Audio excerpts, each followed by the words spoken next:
बच्चे ये class theoretical point of view बहुत इंपॉर्टेंट। इसमें कुछ ऐसे टर्म्स हम डिस्कस करने वाले हैं शेयर कैपिटल की बेसिक इंट्रोडक्शन के बाद। हर हाल में आपको इन टर्म्स से अवेयर होना ही चाहिए। तो बहुत क्विकली बड़े छोटे छोटे पॉइंट्स में डिस्कस करूंगा आपके साथ। तो जैसे फर्स्ट क्वेश्चन है, फर्स्ट क्वेश्चन क्या नजर आ रहा है? What is meant by what is meant by company? A company means company incorporated or registered under Companies Act 2013। जो भी आपने कंपनीज एक्ट 2013 के अंडर बिजनेस को रजिस्टर करवाया है उसे हम कंपनीज बोल देते हैं। पार्टनरशिप में रजिस्ट्रेशन ऑप्शनल, करवाओ ना करवाओ, तो कंपनी बिना रजिस्ट्रेशन पॉसिबल ही नहीं। और लॉ के पॉइंट ऑफ व्यू से देखें तो according to chief justice Marshall a company is a person artificial, invisible, intangible, existing only in the eyes of law। मतलब लॉ की निगाह में ना कंपनी को एक पर्सन माना जाता है। तो कंपनी के नाम के ऊपर केस हो सकता है, कंपनी किसी पे केस फाइल कर सकती है।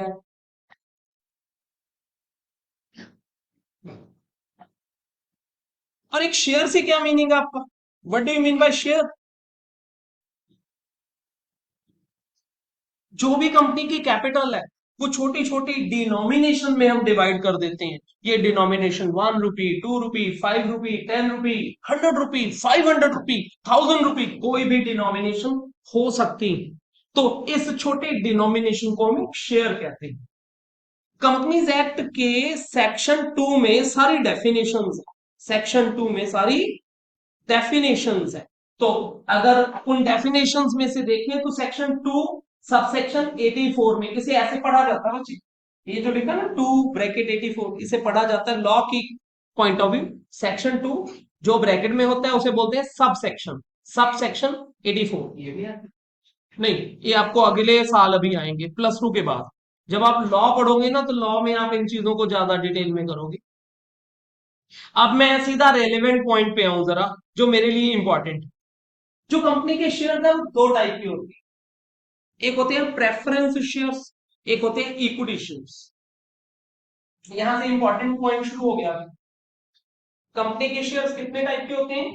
दो टाइप, एक प्रेफरेंस और एक इक्विटी।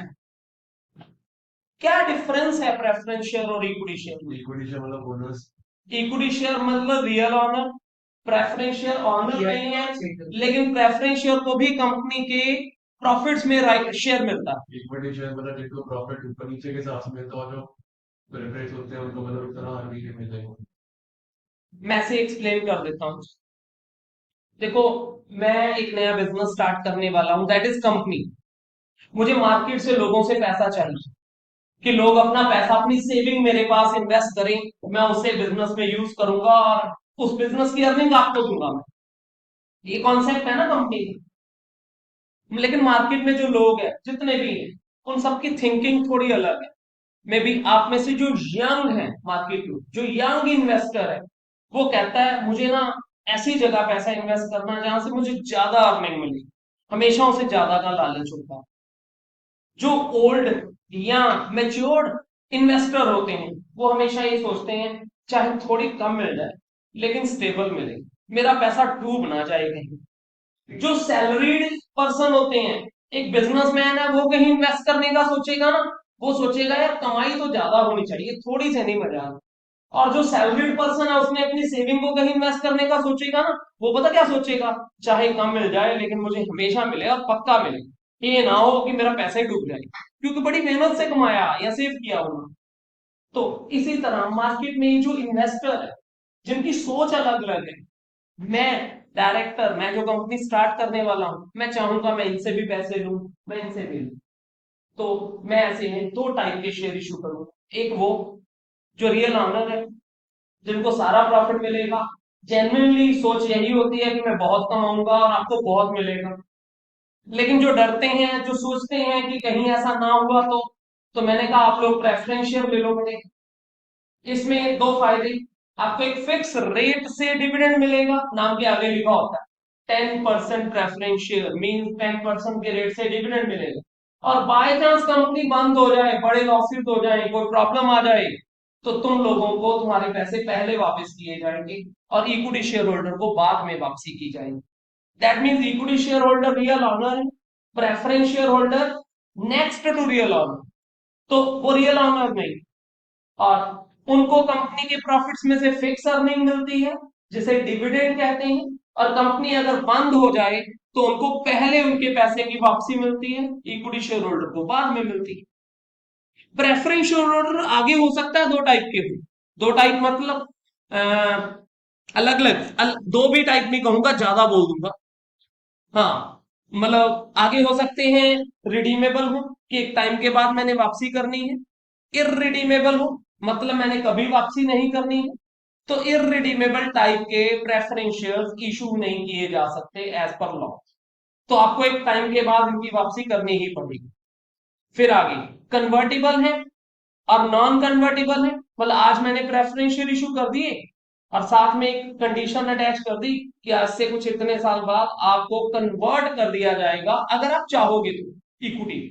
मतलब आप इतने साल मुझे पैसे दो, आराम से ऑब्जर्व करो, अगर आपको लगेगा कि मेरी कंपनी सक्सेसफुल है तो आप अपने प्रेफरेंस देके इक्विटी ले लेना और ऑनरशिप राइट ले लेना सर। या नॉन कन्वर्टेबल मतलब कन्वर्ट नहीं किया जाएगा।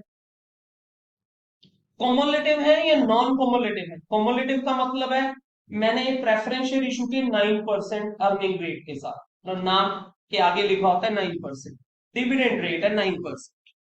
दैट मीन्स कि साल एंड होने पे जितने के भी प्रेफरेंशियल आपने आपने मेरे से बाय किए हैं मैं उसका 9% आपको अर्निंग दूंगा। और अगर प्रॉफिट ही ना हुआ तो नहीं दूंगा। अगर नहीं दूंगा तो क्या अगले साल इकट्ठा दूंगा, पिछला और अगला? तो अगर कॉमुलेटिव प्रेफरेंस शेयर है तो इकट्ठा दूंगा, पेंडिंग हो गया जो पिछले साल का वो भी अगले साल दूंगा। और अगर नॉन कॉमुलेटिव है तो पिछला जो गया गया खत्म, अगले साल अगला दूंगा, अगर अर्निंग आएगी नहीं तो नहीं दूंगा। मतलब कॉमुलेटिव प्रेफरेंस शेयर का कोई एक और बेनिफिट मिलता है कि उनको अगर किसी एक ईयर में अर्निंग ना मिल पाए तो नेक्स्ट ईयर में एकमुलेट होके मिल जाती है, अगले साल भी ना मिले तो उससे अगले साल इकट्ठी होके मिल जाती है। तो यहाँ कुछ कैटेगरीज थी, what is preferential, preferential cumulative कौन से होते हैं, डिफरेंस प्रेफरेंशियल और इक्विटी शेयर्स में क्या है। तो ये डिफरेंस मतलब है यहाँ कई डिफरेंसेस, आपको एग्जाम में 1 मार्क में क्वेश्चन आ जाता है, गिव एनी वन डिफरेंस, तो कोई भी। एक तो रेट ऑफ डिविडेंड प्रेफरेंशियल का हमेशा फिक्स होता है, फिक्स होता है। और इक्विटी शेयर का कभी फिक्स नहीं होता, इक्विटी को तो जो कमाएंगे उनका है, कोई फिक्स अर्निंग रेट नहीं है। और डिविडेंड की पेमेंट इनका राइट है कि इनको डिविडेंड पहले पे किया जाएगा, इक्विटी को बाद में पे किया जाएगा। वाइंडिंग अप जब कंपनी बंद होगी इनके पैसे पहले वापस किए जाएंगे, इनके पैसे बाद में वापस किए जाएंगे। मतलब वाइंडिंग अप के टाइम पे पेमेंट किसको पहले मिलनी है और किसको बाद में मिलनी है? इक्विटी मैनेजमेंट, जो प्रेफरेंस शेयर होल्डर हैं वो मैनेजमेंट में पार्टिसिपेट नहीं करते। इक्विटी शेयर और entitled to participate in management, मतलब वोट देने का राइट होता है, वोट देने का। डे टू डे वर्किंग में इक्विटी भी नहीं पार्टिसिपेट करता। मैं कंपनी का डायरेक्टर हूं, मैंने को बिजनेस स्टार्ट करना, वाटर फिल्टर बनाना, आप लोगों ने सबसे पैसा ले लिया, मैंने पैसा लेके मैं अपने अकॉर्डिंगली प्लान करता हूं, तो आप कभी आगे मुझे ये नहीं कह सकते कि सर आप अल्फा ब्रदर से बॉडी बाय करो उसकी वाटर फिल्टर की। मैं कहूंगा कोई बात नहीं, घर बैठो मैं देख लूंगा कैसे करना, क्योंकि आपको मेरी एक्टिविटीज में बोलने का राइट बिल्कुल नहीं दिया मैंने, आप लोगों से पैसा लिया मैंने।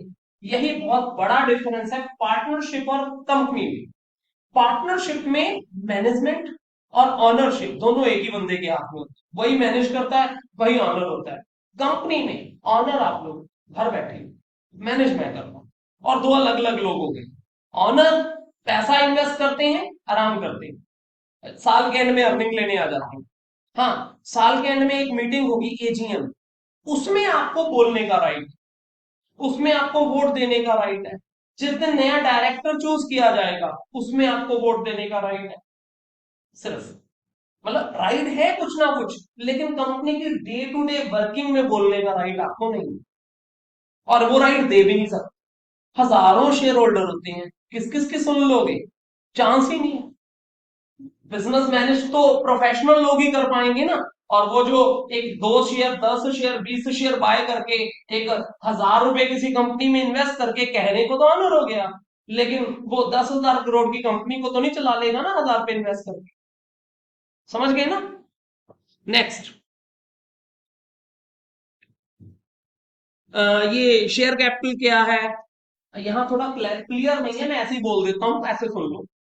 एक कंपनी जो शेयर इशू करती है, हमने अपनी लास्ट डिस्कशन में कुछ बेसिक एंट्रीज के साथ लिया, मेरे फेस की तरफ देखना।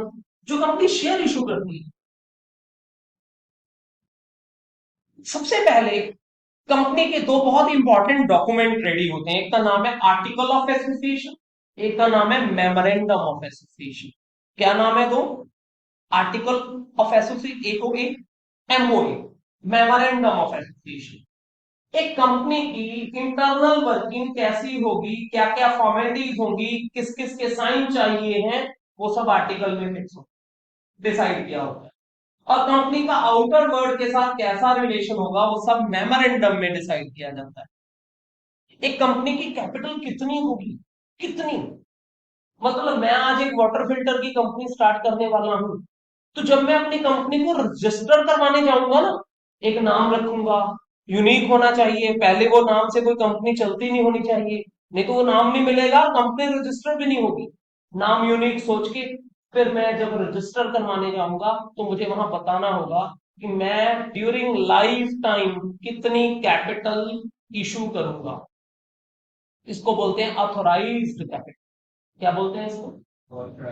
और मुझे लगता है कि मेरा ये जो वाटर फिल्टर का बिजनेस है, इसमें कुछ 500 करोड़ रुपए बहुत है, और इससे मैं अपना बिजनेस बहुत अच्छा पूरे इंडिया लेवल पे स्टार्ट कर सकता हूं, बना सकता हूं, चला सकता हूं। तो मैंने अपनी ऑथोराइज कैपिटल उसमें रजिस्टर कर ली, 500 करोड़ रुपए। मे बी 100 100 रुपए का शेयर है, that mean 5 crore shares, number of ₹100 each, authorise capital. अब इसका मतलब ये नहीं है कि 5 करोड़ शेयर मैं आज ही इशू कर दूंगा, आज ही 500 करोड़ मार्केट से इकट्ठे करने लगूंगा। इतना तो मैंने कहा कि मैं ड्यूरिंग लाइफ टाइम इशू करूंगा।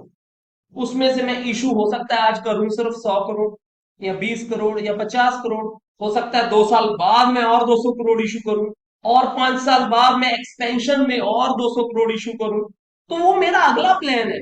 आज मैंने जो कैपिटल ऑथोराइज किया, ऑथोराइज का मीनिंग क्या है? जितनी कैपिटल मैं लाइफ टाइम इशू कर सकता हूं या करूंगा। इससे ज्यादा अगर करनी होगी, तो फ्यूचर में वो काम करने से पहले मुझे अपना आर्टिकल रिवाइज करवाना पड़ेगा, मतलब अपनी ऑथोराइज कैपिटल बढ़वानी पड़ेगी, उसकी नॉमिनल सी फीस देनी पड़ेगी रजिस्ट्रार ऑफिस में। हमारे पंजाब में जितनी भी कंपनीज है, इनका रजिस्ट्रेशन ऑफिस जलंधर में है। मतलब प्रॉपर प्रोसीजर के अंडर चलता है, प्रॉपर डॉक्यूमेंटेशन होती है, फिर कंपनी बनाई जाती है। बिना डॉक्यूमेंटेशन के या बिना रजिस्ट्रेशन के कंपनी स्टार्ट ही नहीं हो सकती। तो सबसे पहले ये फॉर्मेलिटीज होती है, फिर उसके बाद मार्केट में शेयर इशू किए, मतलब एक बार कंपनी को बनने तो दो। लॉ की निगाह में कंपनी एक बंदा है, पर्सन है एक। लॉ की निगाह में कंपनी को एक पर्सन की तरह ट्रीट किया जाता है। कंपनी किसी पे केस कर सकती है, कंपनी के अगेंस्ट कोई केस कर सकता है। इसको चलाने वाले लोग डायरेक्टर्स हैं, इसमें पैसा इन्वेस्ट करने वाले शेयर होल्डर्स, जिसको हम ऑनर कह देते हैं।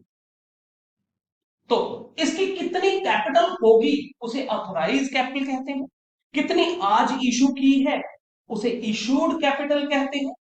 अब मैंने आज 100 करोड़ की शेयर इशू की, लेकिन मार्केट से सिर्फ 95 करोड़ की एप्लीकेशन आई, तो इसको कहते हैं सब्सक्राइब्ड कैपिटल। क्या बोला मैंने अभी? पहले बोला मैंने ऑथराइज, कितना मैक्सिमम इशू कर सकता हूं, फिर मैंने बोला इशूड, कितना इशू किया है, फिर मैंने बोला सब्सक्राइब्ड, कितना लोगों ने सब्सक्राइब कर लिया। मान लो मैंने इशू किया 100 करोड़, एप्लीकेशन आ गई 110 करोड़, तो मैं 110 करोड़ इशू तो कर नहीं सकता, तो मेरा सब्सक्राइब भी 100 करोड़ ही होगा। मतलब मेरे इशूड से मेरी सब्सक्राइब कैपिटल ज्यादा नहीं होता। उसके बाद होता है कॉल्ड अप। उसके बाद क्या होता है?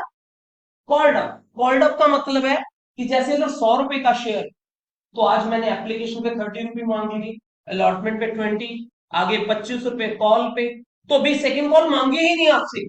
तो कॉल्ड अप मतलब अभी तक कॉल अप किए गए हैं 75 रुपी ऑन 1 लाख शेयर, मतलब 75 lakh called up. Called up का मतलब कि कितना पैसा अभी तक मैं मांग चुका हूं शेयर होल्डर्स। कॉल्ड अप के बाद होता पेड अप, कितना लोगों ने दे दिया, कितना लोगों ने। इसका मतलब कॉल्ड अप में से कॉल इन एरियर माइनस कर दो, पेड अप आ जाता है। अब एक वर्ड बहुत इंपॉर्टेंट है, रिजर्व कैपिटल। रिजर्व कैपिटल होती है कैपिटल का वो पोर्शन जो शेयर होल्डर से कभी मांगा ही नहीं जाए, कभी नहीं मांगा जाए। कभी कहीं ये वर्ड लिखा नजर आ जाए ना कि इस कंपनी की 20 रुपए पर शेयर रिजर्व कैपिटल है, इसका मीनिंग कि कंपनी 100 रुपए का शेयर है, 80 रुपए मांगेगी एप्लीकेशन में, अलॉटमेंट में, या फर्स्ट कॉल सेकंड कॉल में 20 रुपए मांगेगी नहीं, कभी नहीं मांगेगी। अब आप कहोगे सर कभी नहीं मांगेगी, मैं कहूंगा लाइफ टाइम में कभी नहीं मांगेगी। मेरा एक वर्ड अब क्या ऐड हुआ है, इसका मतलब जिस दिन कंपनी बंद होगी उस दिन मांगा जाएगा, पहले दिन। और इसका सबसे बड़ा बेनिफिट होता है क्रेडिटर्स, जिन लोगों से हमने उधार सामान खरीदा है, लोन लिया है, उन लोगों को एक सिक्योरिटी मिल जाती है कि अगर कंपनी कल को कभी बंद भी हो गई तो शेयर होल्डर से पैसा आएगा और उन लोगों को जो उनकी लायबिलिटीज है कवर करने में काम आएगी। इससे वो बड़ा निश्चिंत होके बड़े फ्री माइंड से किसी कंपनी को उधार सामान देते हैं, लोन देते हैं, क्योंकि उन्हें टेंशन नहीं रहती कि उनके लोन की वापसी मिल भी पाएगी उन्हें या नहीं मिल पाएगी। शेयर में लॉट करती है और उसके बाद वो शेयर बंद करा सकते हैं शेयर मार्केट से मार्केट से खुद बाय कर सकती है, बायबैक ऑफ शेयर कहते हैं उसको। शेयर मार्केट में रहेंगे नहीं। नहीं देखो, सारे ही शेयर अगर बाय कर लो फिर तो कंपनी ही खत्म हो गई, फिर तो बंद हो गए, डिसोल्यूशन वाली कैटेगरी में चले गए। नहीं, कंपनी चल रही है, अभी शेयर लॉट हुई थी तो अभी शेयर मार्केट में गई थी, शेयर मार्केट में गई, उसके बाद इसको सारे उसको रिटर्न करके प्रॉफिट्स वगैरह बेच के, तो उसके बाद अगर कंपनी को चलाते हैं बिना शेयर के। बिना शेयर की कंपनी नहीं होती। बिना शेयर के अगर तू बिजनेस चलाना चाहता है तो तेरा पार्टनरशिप, या तू सारे शेयर खुद ही खरीद के बिजनेस चलाना चाहता है तो तेरी प्राइवेट लिमिटेड कंपनी है, पब्लिक लिमिटेड नहीं है। कंपनी दो टाइप की होती है, public limited, private limited. Public limited company जो होती है वो पब्लिक को शेयर इशू करती है ओपनली मार्केट में। प्राइवेट लिमिटेड होती है वो कुछ अपने अपने अपने दोस्तों को, अपनी फैमिली में ही शेयर इशू कर लेती है। जो मिनिमम नंबर ऑफ पर्सन चाहिए बस उतने लोगों को शेयर इशू कर देते हैं आपस में ही, मतलब जैसे type of large partnership, private limited company. और जो पब्लिक लिमिटेड कंपनी भी है वो मार्केट में शेयर इशू करती है। अब उनके शेयर स्टॉक मार्केट में, स्टॉक एक्सचेंज में लिस्ट है या नहीं है। जिनके लिस्ट है उनको कहते हैं लिस्टेड कंपनी, जिनके लिस्ट नहीं है उनके हैं अनलिस्टेड कंपनी। लिस्टेड कंपनीज वो होती हैं जिनको आप स्टॉक शेयर एक्सचेंज के थ्रू उनके शेयर खरीद बेच सकते हैं, अनलिस्टेड के ऐसे नहीं खरीद बेच सकते, वो पर्सनल प्राइवेट लेवल पे खरीदे बेचे जाते हैं। जैसे हमारे लुधियाना में जब अपोलो हॉस्पिटल खुला था, अपोलो हॉस्पिटल ये बाहर शेरपुर वाली साइड, तो इसमें इन्होंने कंपनी बनाई थी। और आपने वो देखे ना नामधारी कुक्का फैमिलीज जो होती हैं जिन्होंने व्हाइट कपड़े पहने होते हैं, व्हाइट यूनिक ड्रेस होती है उनकी पक्की, व्हाइट पगड़ी होती है, व्हाइट ज्यादातर व्हाइट कुर्ता पजामा पहना होता है या पजामी वगैरह पहनी होती है। आ गया माइंड में नामधारी है। हाँ शायद। तो ये नामधारियों का गुरुद्वारा है, इधर नीलों वाली साइड जाओ ना तो वहां पर इनका एक गुरुद्वारा है। इन्होंने गुरुद्वारे में अनाउंस किया था, क्योंकि जो इसके मेन डायरेक्टर थे वो जो नामधारी, उन्होंने अब उस गुरुद्वारे में अनाउंस किया था कि हम लुधियाना में अपोलो हॉस्पिटल खोलने वाले हैं, तो उसके शेयर्स जो हैं पब्लिकली इशू करने की बजाय हम अपनी बिरादरी या फैमिली में ही इशू करना चाहेंगे, तो जो जितने लेना चाहे अप्लाई कर सकता है। तो फिर इनका वो सारा शेयर इनकी इस ग्रुप ऑफ फैमिली में ही बिका था और मार्केट में इन्होंने इशू नहीं किया था। है वो कंपनी, लेकिन कुछ एक स्पेसिफिक ग्रुप के लोगों ने वो शेयर खरीद के ये स्टार्ट की थी कंपनी। अपोलो हॉस्पिटल दिल्ली बहुत प्रॉफिट में चल रहा है। उसके 100 रुपए के शेयर का रेट 1500 रुपए चल रहा है, नियर अबाउट 1500। 100 वाली चीज 1500 की है। और हॉस्पिटल कभी लॉस में नहीं जाता। अंदर हॉस्पिटल के बंदे की डेथ भी हो जाए तब भी पैसे लेके ही छोड़ते हैं उसको। मतलब जो बड़े लेवल के हॉस्पिटल है वो वैसे ही लॉस पे नहीं जाते। जो छोटे हैं चैरिटेबल हैं वो लॉस पे हो सकते हैं क्योंकि कई जगह पे वो अर्निंग प्रॉपर नहीं ले पाते हैं। तो अभी तक हमने क्या डिस्कस किया कि शेयर क्या है, एक छोटी डिवीजन। शेयर कितने टाइप के हैं, इक्विटी एंड प्रेफरेंस। इनकी आगे कैटेगरी क्या है, authorise, issued, subscribe, called up, paid up. एक मैं अभी लास्ट बोल रहा था रिजर्व कैपिटल। रिजर्व कैपिटल इतना कोई इंपॉर्टेंट क्वेश्चन है, मेरे से आज रिटर्न कमिटमेंट ले लो, मैं 2 क्वेश्चन लिख के देता हूं, तुम्हारे अगले एग्जाम में क्वेश्चन ना हो तो कहना। एक है रिजर्व कैपिटल, एक है यूजेस ऑफ एसपीआर। कमिटेड है, क्वेश्चन आना ही है। सिक्योरिटी प्रीमियम रिजर्व अभी आ रहा है मेरी डिस्कशन में। क्या है? तो रिजर्व कैपिटल होता है, रिजर्व कैपिटल होता है part of capital which could be called only at the time of liquidation of company, and that part will not be called during the lifetime of the company. Company की पूरी life time में वो पैसे मांगे नहीं जाएंगे, जब company बंद होगी तभी उनसे वो पैसे मांगे जाएंगे। रिजर्व कैपिटल ये पार्ट ऑफ कैपिटल है। 100 रुपए का अगर शेयर है तो उसमें से कुछ पार्ट 20 रुपए या 10 रुपए, और इसका असली बेनिफिट होता है कंपनी के बिजनेस को चलाने में। फिर क्रेडिटर बड़े इजीली लोन देते हैं इस बिजनेस। देखो मैंने अगर बिजनेस करना है तो कई जगह से मैंने उधार सामान खरीदना है, बेचना है। अगर मैंने जिन लोगों से उधार बाय करना है वो बड़ा सेफली मुझे उधार दें तो मेरा काम करना आसान हो जाएगा ना। इजीली यहां से उधार खरीदूंगा, बेचूंगा, पैसे आएंगे फिर इन्हें दे दूंगा। मेरा काम कितना आसान हो गया। मुझे रूटीन सर्कल में पैसा नहीं चाहिए। इसका अगर रिजर्व कैपिटल अगर 10 करोड़ की है तो मुझे उसके अगेंस्ट उधार ज्यादा मिल जाएगा और बेनिफिट मिल जाएंगे इस चीज। आगे चलते हैं।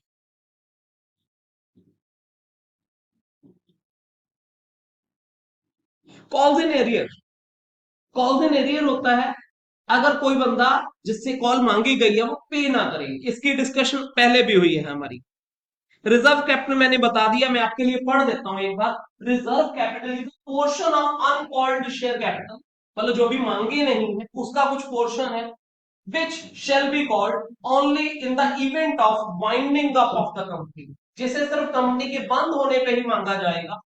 It is available only for the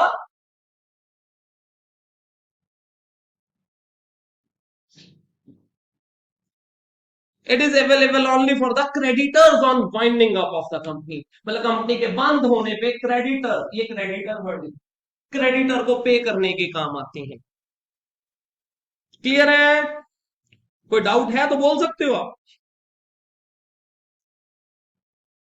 अच्छा एक ना अब क्वेश्चन कैसे आता होता है, रिजर्व कैपिटल और कैपिटल रिजर्व बड़े मिलते जुलते वर्ड है, सिर्फ उल्टे ही लिखा। कैपिटल, कैपिटल रिजर्व, बच्चों में कंफ्यूजन हो जाती है। तो रिजर्व कैपिटल पीछे पड़ा हमने, एग्जाम में आने के ज्यादा चांस। कैपिटल रिजर्व होते हैं, capital reserves originates from the source other than regular activities of the business. Day to day जो काम करते हैं उससे हटके अगर आपको बिजनेस में कोई अर्निंग आ गई उसे हम कैपिटल रिजर्व कहते हैं। डे टू डे काम है, मेरा बिजनेस है, मान लीजिए वाटर फिल्टर बनाना बेचना, तो मैंने वाटर फिल्टर बेच के जो कमाया है वो मेरे रेवेन्यू प्रॉफिट्स। लेकिन उससे हटके लॉटरी लग गई, पैसे आ गए, कोई क्लेम मिल गया कहीं से, या या मैंने लोगों को शेयर इशू किए थे और इन लोगों में से कुछ ने एप्लीकेशन पे की, अलॉटमेंट पे की, कॉल जाके पे नहीं की, मैंने नोटिस भेजा फिर भी पे नहीं की, तो उनका जो पैसा मेरे पास आया पड़ा था मेरे पास ही रह गया, क्योंकि मैंने वापस नहीं करना, लॉ है, इसे फोरफीचर कहते हैं। तो वो जो पैसा मुझे मिल गया वापस नहीं करना पड़ा, वो मेरा प्रॉफिट ही है ना, उसे कैपिटल रिजर्व कहूंगा मैं। वो मैंने अपनी डे टू डे एक्टिविटी से नहीं कमाया, मैंने सामान खरीद बेच के नहीं कमाया, ये तो उस बंदे की गलती थी कि वो पैसा मेरे पास रह गया और वो प्रॉफिट मेरा हो गया कंपनी का। रीइशू के बाद ये प्रॉफिट होता है, मतलब वही शेयर जब हम रीइशू कर देते हैं तो जो पहले बंदे से प्रॉफिट मिल चुका है वो मेरा प्रॉफिट कैपिटल रिजर्व होता है। मैं एंट्रीज में आ जाऊंगा तो उसमें लिखवाऊंगा कैपिटल रिजर्व। तो कैपिटल रिजर्व हमारी डे टू डे एक्टिविटी से अलग एक प्रॉफिट है, और reserve capital part of uncalled capital है, दोनों अलग अलग है, इसे समझ लिया। ठीक। नेक्स्ट, ये पॉइंट स्पेशली दिया है, रिजर्व कैपिटल और कैपिटल रिजर्व में डिफरेंस क्या है, इंपॉर्टेंट भी है। रिजर्व कैपिटल और capital reserve difference, reserve capital portion of uncalled capital है, कैपिटल रिजर्व कैपिटल नेचर का प्रॉफिट है।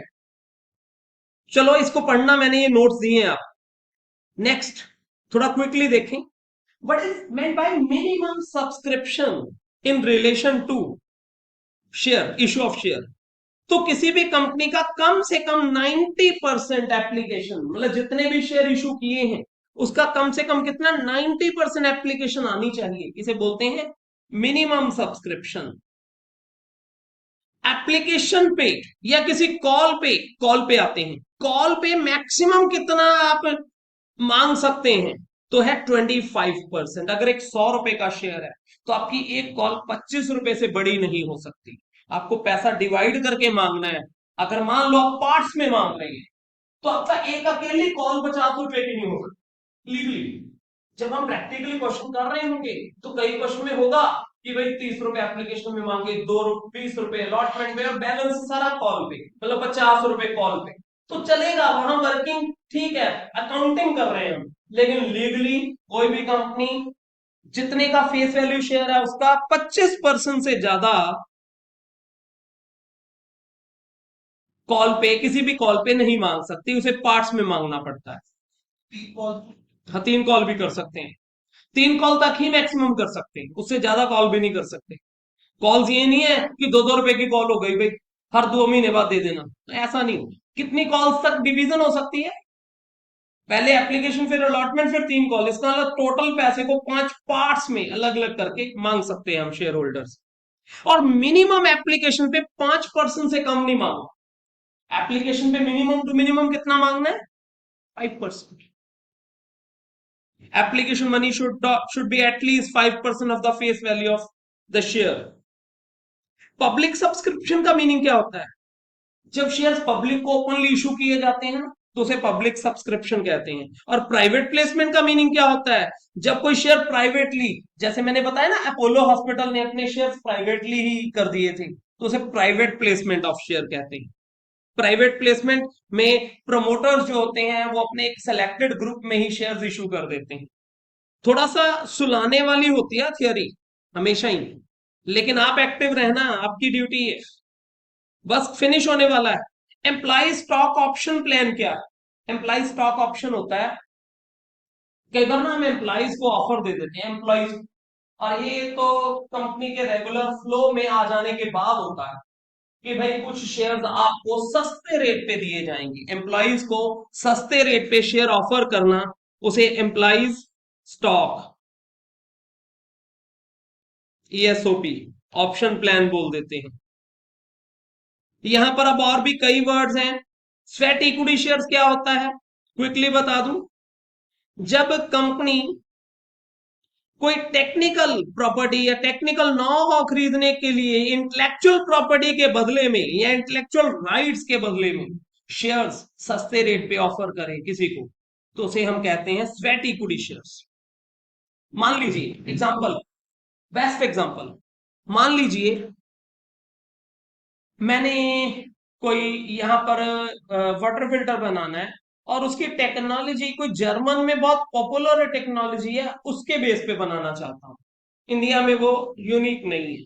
तो मैंने उस जर्मन की कंपनी से बात की, मैंने कहा आप ना अपनी टेक्नोलॉजी मुझे दे दो, मैं उनकी परमिशन के बिना उनकी वो टेक्नोलॉजी भी यूज नहीं कर सकता, टेक्निकली तो लीगली अगर कर लूंगा तो उसका भी मुझे फाइन होगा, रॉयल्टी, इंटरनेशनल लॉ के अंदर। तो मैं उनसे कहता हूँ कि सर आप मुझे अपनी टेक्नोलॉजी यूज करने को दे दो। वो कहते सर आप हमारी टेक्नोलॉजी यूज करके तो प्रॉफिट कमाएंगे क्योंकि हमारी एक अच्छी टेक्नोलॉजी है। मैंने कहा ठीक है, आप मेरे से कुछ शेयर ले लो, शेयर ले लोगे तो आपका भी तो इस कंपनी में हिस्सा बन जाएगा ना, तो कुछ शेयर मैं आपको दे देता हूँ, सस्ते रेट पे दे देता हूँ, ये टेक्नोलॉजी लेने के बदले आप मुझे अपनी टेक्नोलॉजी यूज करने दो, अगले बंदे का भी फायदा। अब उसकी टेक्नोलॉजी यूज करके मुझे प्रॉफिट्स होंगे, लेकिन शेयर्स को ही मिलने होते हैं प्रॉफिट, वो मैं उनको थोड़े बहुत दे चुका हूं, तो उनको भी इसमें इंटरेस्ट अपने आप हो जाएगा। तो जब हम किसी की टेक्नोलॉजी के बदले उसे शेयर देते हैं, उसको बोलते हैं स्वेट इक्विटी शेयर्स। शेयर्स जितने का है, 100 रुपए का शेयर 100 रुपए में ही इशू करूं तो उसे कहते हैं इशू एट पार। सस्ते में इशू करूं, इधर अगर शेयर 100 रुपए वाला शेयर 90 रुपए 80 रुपए ऐसे सस्ते में इशू करूं, उसे कहते हैं इशू एट डिस्काउंट। लेकिन हमारे सेक्शन 53 के अंडर हम डिस्काउंट पे शेयर इशू नहीं कर सकते। हमारे इंडिया में कोई कंपनी डिस्काउंट पे शेयर इशू नहीं कर सकती, सेक्शन 53 ने मना कर दिया। ये 2013 में रूल अप्लाई हुआ था, उससे पहले कर सकते थे। 2013 के बाद कोई भी कंपनी डिस्काउंट पे शेयर इशू, हाँ एक स्वेट इक्विटी शेयर जरूर थोड़े सस्ते में इशू कर सकते हैं, लेकिन मार्केट में ओपनली डिस्काउंट पे शेयर इशू नहीं कर सकते। फायदा ही हुआ आपके एंड से बोलूं, नहीं तो आपको डिस्काउंट की भी सारी एंट्रीज करनी पड़ती और एक पूरा टॉपिक बढ़ जाता आपके लिए, आपका टॉपिक ही डिलीट हो गया क्या। तो हाँ, प्रीमियम पे हम शेयर इशू कर सकते हैं। 100 रुपए का शेयर है, आप 120 130 200 500 रुपए में भी वो शेयर इशू कर सकते हैं, उसे कहते हैं इशू एट प्रीमियम। लेकिन जो भी प्रीमियम आपको मिलेगा शेयर इशू करने पे, उस प्रीमियम को आप, ये 5 जगह है, ये भाई सेकंड इंपॉर्टेंट क्वेश्चन आदेश, ये सेकंड इंपॉर्टेंट क्वेश्चन है जो कि एग्जाम में आना ही आना है। एसपीआर को आप कहां कहां यूज कर सकते हैं, इसके बाद थोड़ी देर में अभी कार कर रहे हैं, बस तो रहने देते हैं करने हैं। हाँ पक्का, बस इसी क्वेश्चन के बाद, ये क्वेश्चन लास्ट क्वेश्चन। तो एसपीआर को कहां कहां यूज कर सकते हो, एक बार फॉर्मली बता रहा हूं, जब मैं एसपीआर वाली एंट्रीज लूंगा ना तो टेक्निकली भी ये मैं डिस्कस करूंगा।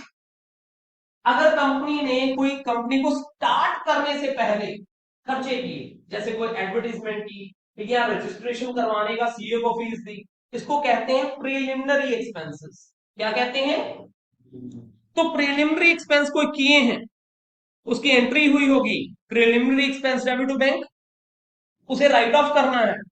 तो एसपीआर डेबिट, एसपीआर में प्यार से बोलता हूं, पूरा नाम है सिक्योरिटी प्रीमियम रिजर्व। शॉर्ट में क्या नाम रखा है हमने इसका, पूरा नाम ही यूज करना लिखने टाइम, सिक्योरिटी प्रीमियम रिजर्व। तो हम एंट्री कर सकते हैं security premium reserve debit to preliminary expenses. देखो जिस दिन प्रिलिमिनरी एक्सपेंस पे की होंगे, एंट्री क्या की होगी, preliminary expense debit to bank की होगी एंट्री। फिर मान लो शेयर इशू किए प्रीमियम पे, तो शेयर इशू पे प्रीमियम क्रेडिट आया, तो आप फ्यूचर में security premium reserve debit to preliminary expenses, इस तरह से आप प्रीलिमिनरी एक्सपेंस को राइट ऑफ करने के लिए एसपीआर को यूज कर सकते हैं। सेकेंड यूज है to write off commission paid और discount on issue of shares और डिवेंचर्स। कोई शेयर्स इशू करते टाइम ना कई बार अंडर राइटर को कमीशन देते हैं, याद बताया तो मैंने अंडर राइटर नाम का कुछ।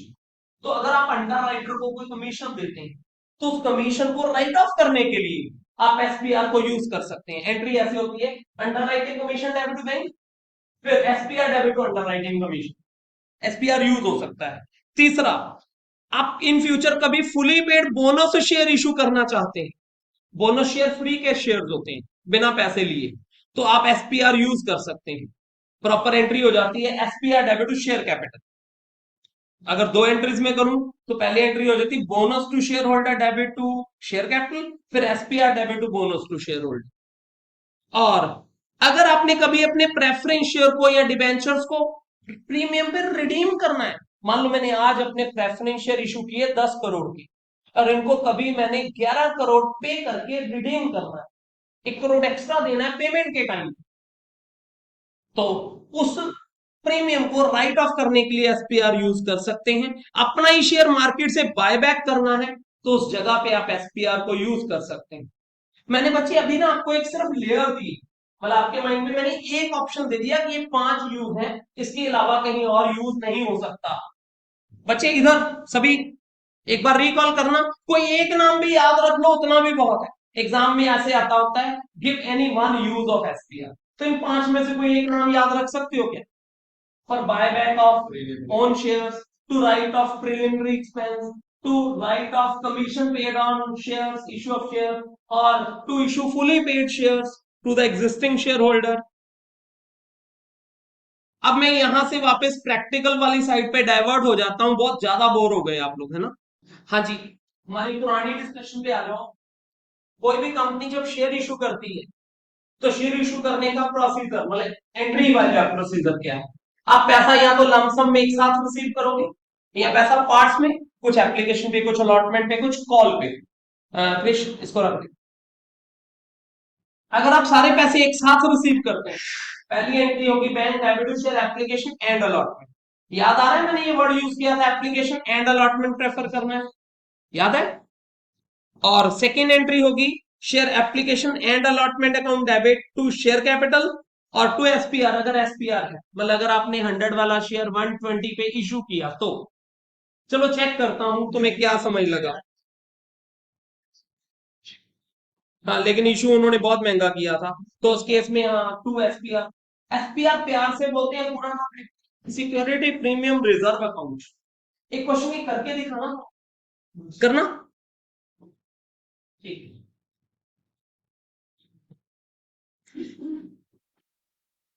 तो एंट्री हो जाएगी उसकी। मैंने ना आपको ये जो असाइनमेंट दी है,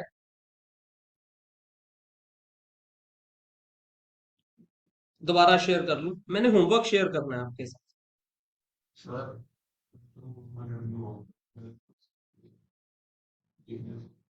कोई बात नहीं, मैंने जो होमवर्क देना है कुछ नया नहीं, मैंने जो कल करवाया था ना, मैं यहाँ पे पेजेस मार्क कर रहा हूँ। तो आपको मैंने पीडीएफ भेज दिया है, आज मॉर्निंग भेज दिया है, यही पीडीएफ है जो मैं आपको करवा रहा हूँ। तो अभी दोबारा एक बार देख लो इसको। आपका आज का होमवर्क क्या है, हाँ सामने देख लो चाहे, दिख रही है इधर, ठीक है। अब देख लो, अच्छा। जब आप ये असाइनमेंट में जाओगे ना, ऊपर टॉप पे देखना पेज 225 लिखा है। आपने भेज दिया व्हाट्सएप, हाँ मैंने व्हाट्सएप पे भेज दिया। पेज नंबर 225 पे जाओगे, पेज नंबर 225 से आपने पढ़ना स्टार्ट करना। 220, 225, 225 पे वही एंट्रीज है जो मैं आपको कल करवा रहा हूँ। याद है कल पार्ट्स वाली एंट्री थी, जिसमें पहले बैंक को एप्लीकेशन, फिर एप्लीकेशन कैपिटल, फिर अलॉटमेंट, फिर फर्स्ट कॉल, दो दो एंट्री। तो ये कॉल दिन एरिया कॉल तो एडवांस कभी कभी आएगा। तो 225 पेज करना, ये जो ग्रीन पेन से ये बॉक्स में गिवन है, इसको ज्यादा अटेंटिव रहना। अब फोन दे दे मुझे, पॉइंट्स पढ़ जरा, देखिए पढ़ना आता है। Full subscription means when the public has subscribed share equal to shares offered by the company. जितने शेयर मैंने इशू किए उतनी एप्लीकेशन आई, जिसे फुल सब्सक्रिप्शन कहते हैं। इन केस अंडर सब्सक्रिप्शन, तो उस केस में एंट्री उतने शेयर्स के लिए करनी है जितनी एप्लीकेशन आई हैं। मैंने 110 शेयर इशू किए, मार्केट से एप्लीकेशन 1 लाख की आई, तो आपका पूरा क्वेश्चन 1 लाख के अकॉर्डिंग होगा, 110 को ना याद रखें। एंट्रीज भी दी हुई है आपकी, है जी, एंट्रीज भी दी हुई है, एंट्रीज जस्ट इसके ऊपर दी है, नीचे क्वेश्चन के साथ एंट्री। कुछ क्वेश्चन सॉल्व है, सोल्यूशन के साथ है, कुछ प्रैक्टिस क्वेश्चन है, दोनों टाइप है। सॉल्व वाले भी मैं मार्क कर रहा हूँ, प्रैक्टिस वाले भी मार्क कर रहा हूँ जो आपने कर दी। तीसरा, एसपीआर में बी कलेक्टेड इधर ऑन एप्लीकेशन और on allotment, but rarely on call. SPR की जो रिकॉर्डिंग है वो एप्लीकेशन में भी हो सकती है, वो अलॉटमेंट में भी हो सकती है। तो एंट्री सुना ना, एप्लीकेशन की पहली एंट्री क्या, पहली एंट्री बैंक टू एप्लीकेशन, दूसरी entry application to share capital. अब सुनना, ये जो एप्लीकेशन टू शेयर कैपिटल वाली एंट्री है ना, मतलब कैपिटल वाली एंट्री है, यहाँ एसपीआर रिकॉर्ड होता है। मतलब application debit to share capital to SPR, अगर एसपीआर है। और अगर एसपीआर को अलॉटमेंट में रिकॉर्ड करना है, तो अलॉटमेंट वाली शेयर कैपिटल वाली एंट्री जो है, allotment debit to share capital है ना, वहां allotment debit to share capital to SPR bank वाली एंट्री में नहीं आता। एसपीआर का खुद का नाम कहां रिकॉर्ड करना है, जहां कैपिटल को रिकॉर्ड करना है, शेयर कैपिटल, उधर ही टू क्रेडिट में एसपीआर आता है। ये भी ठीक है, एक एंट्री में करके भी दिखा देता हूं। अगर कुछ ना बोला हो कि एसपीआर कहां मिलना है, एप्लीकेशन में या अलॉटमेंट में, तो स्टैंडर्ड लॉ है कि एप्लीकेशन के बारे में एसपीआर का कुछ नहीं गिवन, तो एसपीआर को आपने अलॉटमेंट के साथ प्रोसीड कर। क्लियर है? कोई इंफॉर्मेशन ना हो, फोर्थ पॉइंट, तो एसपीआर को आपने अलॉटमेंट में रिकॉर्ड करना है। और फिफ्थ पॉइंट बहुत इंपॉर्टेंट, कभी कभी आपसे कैश बुक पूछ लेंगे। कभी कभी आपसे क्या करेंगे, कैश, कभी कभी आपसे कैश बुक पूछ लेंगे। अगर आपसे कैश बुक पूछी है तो आपने कैश वाली कोई एंट्री नहीं करनी। आपकी पहली एंट्री होती है ना, बैंक डेबिट शेयर एप्लीकेशन, नहीं करनी। एक साइड पे कैश बुक बनानी है, वहां लिखना है टू शेयर एप्लीकेशन। दूसरी एंट्री है bank to share share application to capital में एंट्री करनी है। तो इसका मतलब आपके लिए टफ हो जाएगा। कभी कैश बुक में जाओगे, कभी एंट्री में आओगे, कभी कैश बुक में जाओगे, मतलब बैंक वाली सारी एंट्रीज कैश बुक में जाएंगी, एंट्री नहीं होगी फिर। क्लियर है? और वहां पर अटेंटिव रहना जरूरी है कि जब आपसे कैश बुक पूछे, जब, तो आपने बैंक वाली, जैसे ये एंट्री नंबर 1 नजर आ रही है बैंक वाली, नहीं करनी। एंट्री 4 नजर आ रही, नहीं करनी। बल्कि एक साइड पे कैश बुक बनेगी, उसमें लिखेंगे to share application, to share allowed.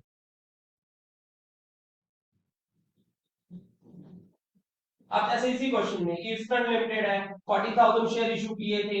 Application पे 4 रुपए, अलॉटमेंट पे 3 रुपए, बाकी कॉल पे मिलने थे। एप्लीकेशन हमें 40,000 की आ गई, 40 ही इशू किया था। और स्टैंडर्ड सा क्वेश्चन है। तो ये क्वेश्चन की रीडिंग आपका होमवर्क है। अब होमवर्क सुनना, और आगे क्या होगा, पेज नंबर 225, 226, 227, प्लीज क्वेश्चन में है क्या, अगर आपने थोड़ा पढ़ा। Eastern India company authorise capital की 10 लाख, 10 लाख के आगे देखो रुपये लिखा, मैं बार बार कहता हूं, तो इसके आगे रुपये लिखा नहीं लिखा, आपका सारा क्वेश्चन चेंज हो सकता है। रुपये लिखा है, मान लीजिए टोटल अमाउंट है, और एक शेयर जो है वो है कितने का, ऑफ 10 ईच है शायद, बीच में कितने का है, हाँ 10 का है, 10 रुपए का एक शेयर है। तो आपके 1 लाख शेयर रहे होंगे, 10 लाख रुपी तभी बनेगा ना, 10 रुपए का शेयर है, 1 लाख शेयर। 1 लाख शेयर में से हमने सिर्फ 50,000 शेयर इशू किए। बच्चे, ऑथोराइज से कोई मतलब नहीं, आप कितना इशू कर रहे हो, हमें सारा क्वेश्चन उतने शेयर्स के लिए करना है। तो 50,000 शेयर इशू किए, 3 रुपए प्रीमियम, मतलब पब्लिक से 10 रुपए के साथ 3 रुपए और मांगने हैं, हमें 13 रुपए मांगने, जिसमें से 3 रुपए एप्लीकेशन, 5 रुपए अलॉटमेंट, 5 रुपए, 3 रुपए फर्स्ट कॉल पे मांग रहे हैं, और बैलेंस 1 रिक्वायर्ड। सोच के बता सकते हो बैलेंस क्या रह गया, थोड़ा कैलकुलेट करो, छोटी सी कैलकुलेशन है। पब्लिक से 13 रुपए लेने, हाँ 2 रुपीज सही है, बिल्कुल 2 रुपए। देखो ना, 3 + 5 8 + 3 11 हो गया, 2 और होगा तभी 13 बनेंगे, 13 मिलना था, ये ऐसे मिल रहे हैं, तो 2 रुपए बाकी मिलेगा बैलेंस। एप्लीकेशन हमें रिसीव हुई 60,000 शेयर्स, और डायरेक्टर्स ने इनको कुछ ऐसे शेयर्स अलॉट किए। तो थोड़ा ब्रीफ क्वेश्चन क्लियर हो गया।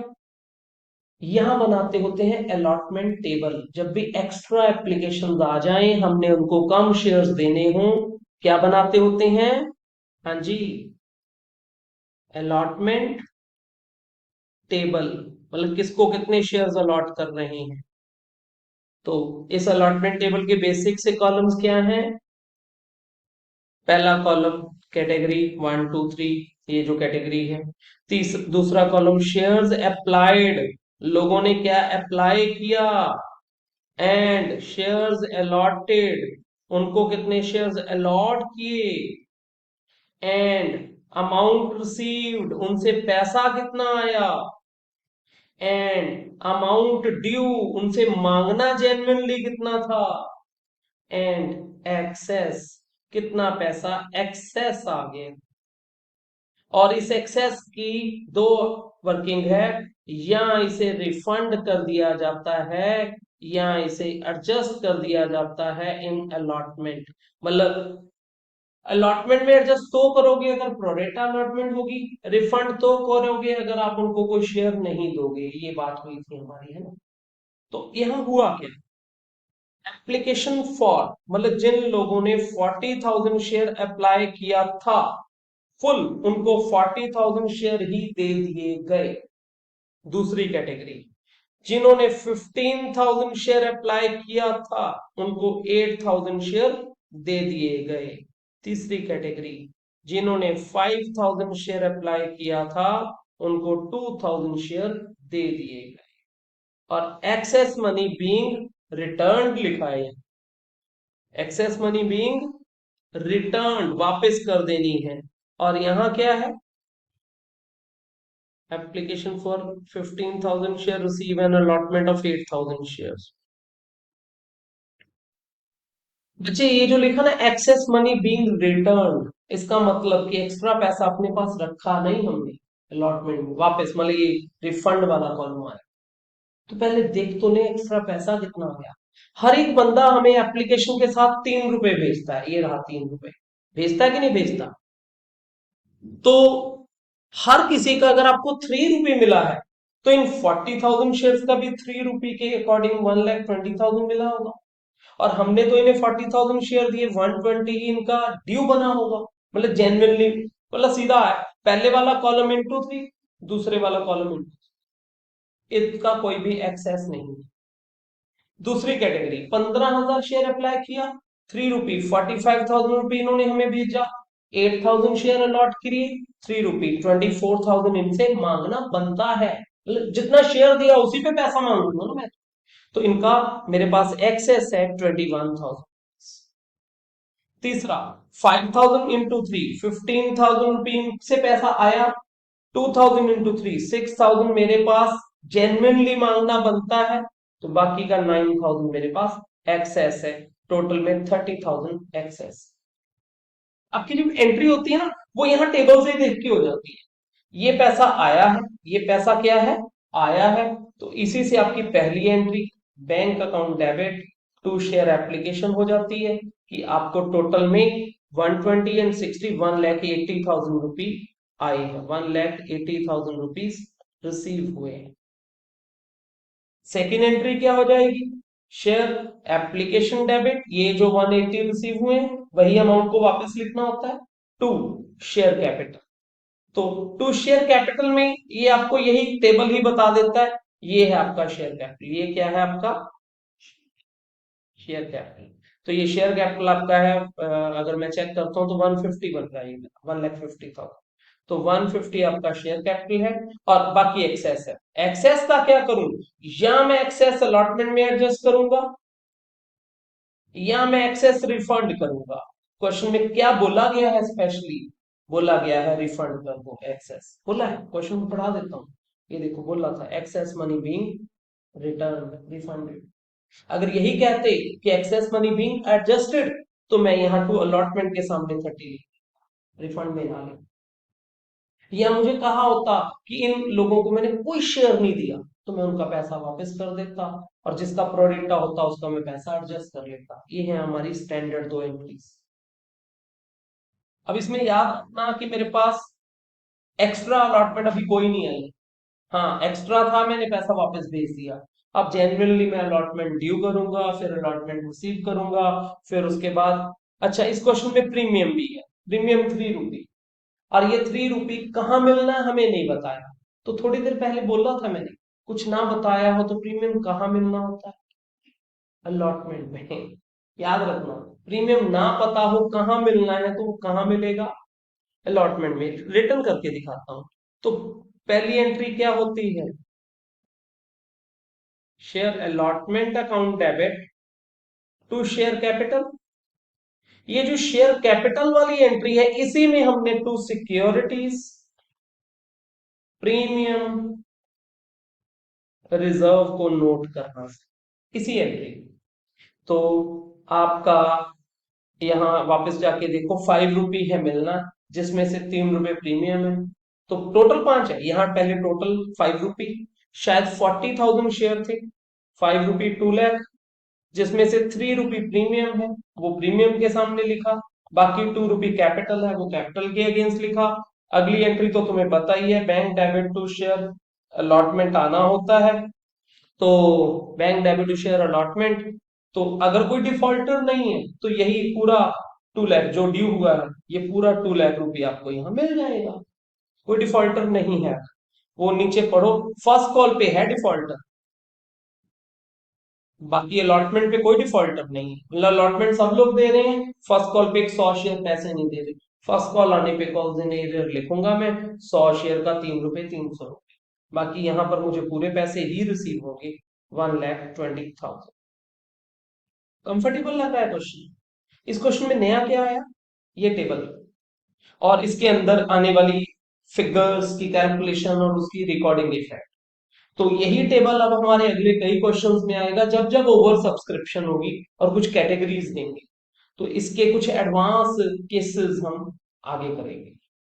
आज जरा बेसिक लेवल हो गया। तो मैंने जो सॉल्व एरिया दिया है आपको इलस्ट्रेशन जरूर पढ़ना, वो पेजेस 225 to 336।